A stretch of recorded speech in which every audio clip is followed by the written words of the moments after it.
Slow success builds character, fast success builds ego. मतलब कि धीमी सफलता आपके चरित्र का निर्माण करती है, लेकिन तेजी से प्राप्त हुई सफलता आपके अंदर घमंड को जन्म देती है। इसी प्रकार की अनगिनत पंक्तियों से समाज को सही मार्गदर्शन तथा अभिप्रेरणा देने वाले पारसी परिवार में जन्मे रतन टाटा भारत के ना भुलाए जाने वाले एक ऐसे व्यावसायिक व्यक्तित्व हैं जिन्हें एक व्यवसायी होने के बाद भी सबसे ज्यादा प्रसिद्धि तथा सम्मान प्राप्त है। यह अपने आमदनी का 60% हिस्सा शिक्षा, ग्रामीण विकास तथा समाज के सुधार के अन्य पहलुओं में दान करते हुए यह भारत के सबसे बड़े दानवीर में भी शुमार थे। आज की इस वीडियो में हम रतन टाटा के जीवन से जुड़े कुछ महत्वपूर्ण बिंदुओं के बारे में जानेंगे। रतन टाटा का पूरा नाम रतन नवल टाटा था। इनका जन्म 28 दिसंबर 1937 में गुजरात के सूरत नगर में हुआ था।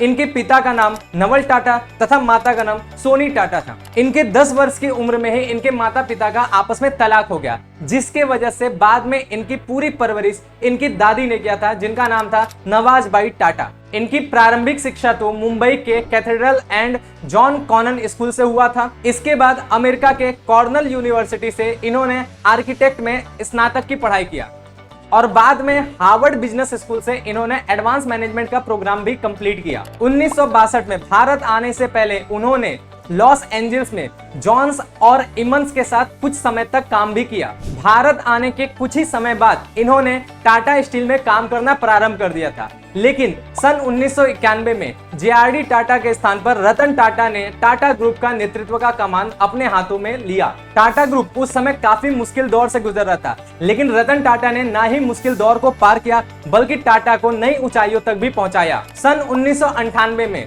इन्होंने टाटा इंडिका नामक स्वदेशी कार को लॉन्च किया, जो भारत में काफी सफल रहा और इसी सफलता के बाद टाटा कंपनी दिन प्रतिदिन अपने हमेशा नए नए ऊंचाइयों को छूता रहा और पुराने रिकॉर्ड्स को तोड़ता रहा। इसी दौर में इन्होंने कई विदेशी कंपनियों का भी अधिग्रहण किया। सन 2000 में ब्रिटिश चाय कंपनी टेटली को, सन 2007 में ब्रिटिश स्टील कंपनी कोरस को तथा 2008 का सबसे पॉपुलर अधिग्रहण फोर्ड कंपनी से इन्होंने जगुआर तथा लैंड रोवर को भी खरीद लिया। रतन टाटा के व्यावसायिक नेतृत्व का अंदाजा आप केवल इसी बात से लगा सकते हैं कि जब 1991 में उन्होंने टाटा ग्रुप को संभाला था, उस समय कंपनी की कुल वेल्थ थी 5.8 बिलियन अमेरिकन डॉलर।